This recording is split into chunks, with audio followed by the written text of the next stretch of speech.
Meaning of danger.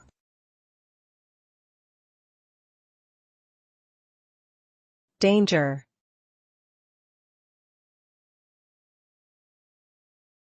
Danger.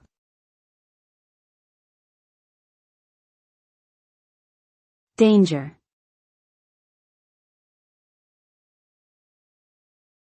Danger.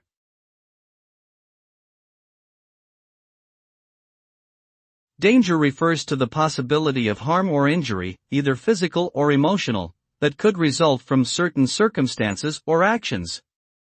It is a state of vulnerability and risk that may have adverse consequences on an individual, a group of people, or even society as a whole. The effects of danger can range from minor injuries and discomfort to severe trauma or death. Therefore, it is essential to identify potential dangers and take necessary precautions to avoid harm and ensure safety in all aspects of life.